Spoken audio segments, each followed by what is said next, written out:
Don't get me wrong, if you're out there balling, making millions of dollars a year, you can spend your money on whatever you want. But for most people, they don't have that luxury.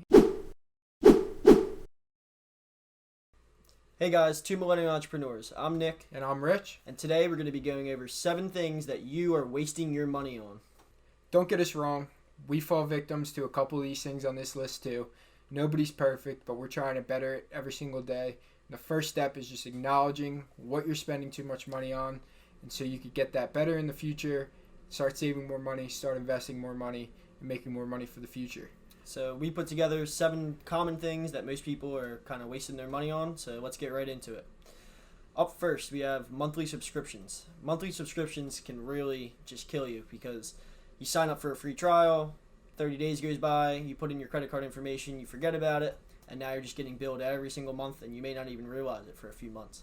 So this includes anything from Netflix, YouTube Premium, all these, even these small $10, $15 a month things that you pay for can really just end up adding up over time. So a big thing that we like to do is just go through at the end of every month or two just to double check and see what's going on through our bank accounts. Pull up your statement and just make sure you don't have anything that looks unusual. Sometimes we've even found, actually noticed on ours that we've had a monthly subscription. We thought we signed up for a certain price and then they were billing us a higher price. So you want to make sure you stay on top of this, and monthly subscriptions can just be really one thing you definitely want to watch. You definitely have to be mindful of your expenses. If you just don't know what you're spending your money on, then you're already just way too many steps behind, and you need to get a hold on that before you do anything else. But getting right into the next thing is people are wasting money on rent. So there's a couple different things to this. One, if you go out and you rent something, that's fine. If you're not in the situation to buy, you don't have the credit, a whole bunch of reasons that you may think that you can't buy a house. But if you're spending rent on a place that does not offer you value in any certain way, so if you're renting in Center City in New York, but your job's out of New York, or you're just in the wrong place at the wrong time, you're going to spend way too much money for rent than you have to. This goes along with college students. If you're in a college town and a whole bunch of kids are splitting rent under one house, you're pretty much just setting the owner of the house up for making a whole bunch of money, because they're making more money for the whole entire house than they would if it was in any other area, because they're charging by head. So you got to be mindful of where you're renting, why you're renting, all those kinds of situations. But the most important part when it comes into renting is you should not be renting. And this is very, very arguable amongst a whole bunch of people, because there's other people like Grant Cardone who say, don't buy your house, rent it. That's just ridiculous. There's so many reasons why you should go out and buy your first house. We have a video on how you can buy your house with $3,500 using FHA. You might want to check that out. But buying a home, you're putting your equity directly into your pretty much a savings account that builds at 3% a year. So you want to buy a house as soon as you can, as soon as you're ready to and you're able to. And that's going to save you a whole bunch of money in the future. Because instead of going out and spending $1,000 on a studio apartment, $1,000 a month, $1,000 a month, $1,000 a month, you're there for 2 years, $24,000. I mean, if you just used $20,000 and put it on a down payment on a house, you'd still have that $20,000 and that'd be growing at 3%. Yeah. So you just really have to be mindful about renting and buy a house as soon as you can. Yeah, and one quick tip about the whole house thing. You can catch it in our other video, like you said, but house hacking is something that we've gone over before. It's basically just buying a duplex as your first house, living in the one side, renting the other side out. Kind of like cancels out your mortgage and your property tax. So check that out, definitely. Yep. So up next year we have credit cards. Now, obviously, credit cards are just such a controversial thing, but there is a right way and a wrong way to use them. The problem is about 90% of people, I would say, use them the wrong way.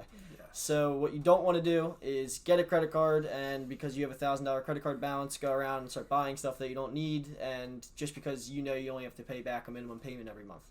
That's just going to kill you with interest. You're going to start digging yourself into a hole, and it's just going to get harder and harder and harder to get out the more you do it. Yeah. We're not going to get too much into the right way to use a credit card, but in general, it's basically just don't spend money that you don't have. It's really as simple as that, and that's going to allow you to save on all that interest, and that credit cards obviously are a very, very big thing you want to watch. There's definitely a right and a wrong way when it comes to credit cards. I mean, for our business, we have a credit card for our business. We spend anywhere from $8,000 to $15,000 a month on a credit card, but we're not getting charged interest. We're using that money with no interest, so it's like free money that you just put off. You use the money that you have, the cash, to make more money and then pay off the credit card bill. Yeah, and we get benefits through the credit card, which is Yes. another big reason. Travel benefits and things like that. All money that kind back. of stuff. Yeah, so if you're getting a credit card and paying the monthly payment, just stop using your credit card, put it away, lock it in a cinder pay it block off, vault, and and just then don't just ever be done use it with it. again. Yeah. Because you got to use the credit card for the right thing. The next thing that we're going to talk about that people are wasting money on, this is actually... This one's bad. I don't like this one. Yeah, this is the most important one. Yeah. Because it is completely free to do. Just subscribing to our YouTube channel. We're going to save you so much money in the long run. We're going to show you how to invest your money, how to make more money using your money. So definitely hit that subscribe button for more content like this. But the real thing we're going to get into is cars. Cars, whether it be a used car that you finance down the road with 25% APY, or buying a brand new Lamborghini. Yeah. I mean, either way, if you're buying a new car or you're buying a used car with a high interest rate, you're doing it wrong. You gotta... If you're financing a car. Yeah, that's if a you're problem. financing a car, you just shouldn't be financing a car. If you don't have the money to finance a car, and you go out and you find a great deal that you negotiate, and you know it's going to be a reliable car, you're going to have it for a long time, and maybe you're just in this situation now, you're going to get yourself out of this situation you're in now and get yourself in a better situation so you can pay off that car quicker. Yeah. And stop paying used car dealerships interest rates that are just ridiculous. So you're going to want to buy a car privately. Say it's worth $6,000, you negotiate it down to $5,000, and you already made some profit in there. So if you were going to sell it, you would have made money right away.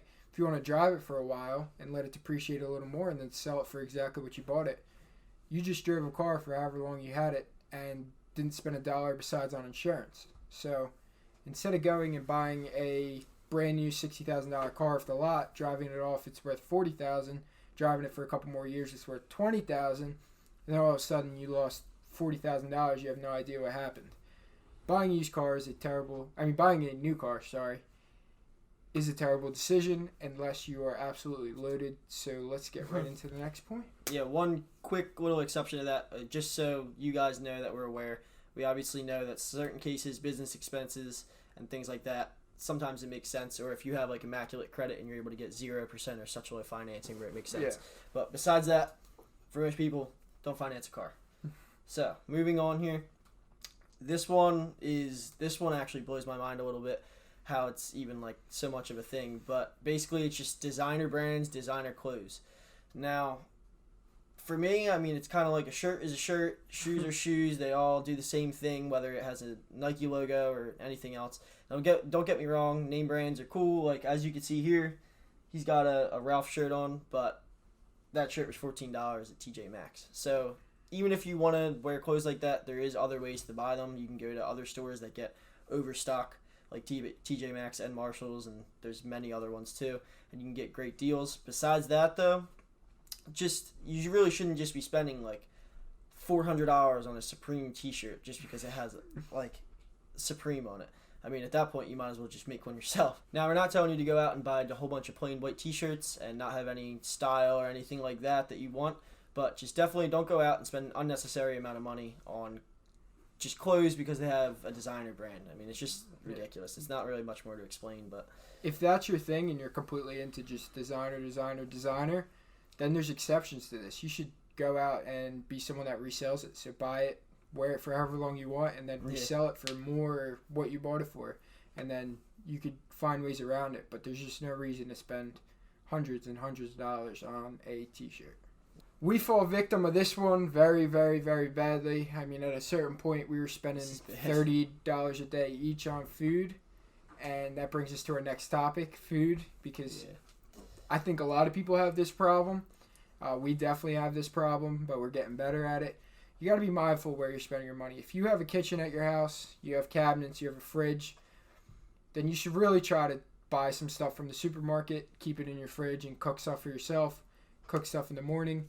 I mean, this goes for the same thing. People go to Starbucks every morning and spend $8 on a nice coffee. Mm-hmm. Shout out to Graham Stephan for the relation there. But you're going to want to make as much as you can at home because food that's out. It's very convenient. You could just pull up to it, get it, and go. But it just will eat into your pocket. You won't even realize it. $30 a day adds up. I mean, $900 a month. It's just crazy. So definitely start making stuff at home and stop buying food out to eat. And one thing for the food real quick, most people I feel spend more money out because they don't have the time. Like for us, we're always out on the road when we're working, so it's just easier for us to go like grab lunch somewhere else. But a big thing that's really been helping is try like meal prepping. If you're gonna make something anyway, you might as well just make like 2, 3, 4 times the amount, and then set that aside, and that'll set you up for the next few days so you don't have to make food every single day. So on to our last point, this kind of goes hand in hand with the food, but going out to the bar or going out to the club or whatever you like to do, kind of like entertainment. But this is definitely a big money spender. I know a lot of people who basically work to get a paycheck, to spend their paycheck out for the whole weekend and have a great weekend, and then they're broke the next, like by Monday. So that's something you definitely want to avoid. If you go to the bar just because you like drinking, have a good time with friends, maybe try going to the liquor store and buying like a case. It's much cheaper, and then you can just have friends come over your house. So just try to avoid it as much as you possibly can. I mean, obviously everyone needs to have fun somewhere, but that can definitely eat up into your, you don't want to at the end be of the day. out to eat or not out to eat, at a bar, at a club or something, and spend $8 on one beer or something along those lines. I mean, that's just absolutely ridiculous. You can get it for like the same beer for $1 or $2 if you were to buy. Of course, everyone's going to go out and do it, but you just have to be mindful of that. To wrap this thing all up here, pretty much you just got to be mindful where you're spending your money. If you're spending your money on stuff that gives you enjoyment for a couple seconds, couple minutes, couple hours, then you really just need to be smarter about your choices with your money, especially if you have money problems. Don't get me wrong, if you're out there balling, making millions of dollars a year, you can spend your money on whatever you want, but for most people, they don't have that luxury, and they're still going out every single week and spending a couple $100s on things that gives them a short-term excitement or happiness. So you need to be mindful of that, and you need to set yourself up for the future. Yeah, and if you do feel like you do actually want really badly or actually need to buy something and it's a little expensive, just when you go about buying something, please just don't go to like the first thing that you find online and just buy it without doing some research. A lot of the time, just taking a few extra minutes to look and actually find the best price for something, it can save you a lot of money over the course of your life, years of your life. Yeah. So thank you for watching this video all the way to the end. Again, we're two millennial entrepreneurs. I'm Rich. And I'm Nick. And we will see you next time.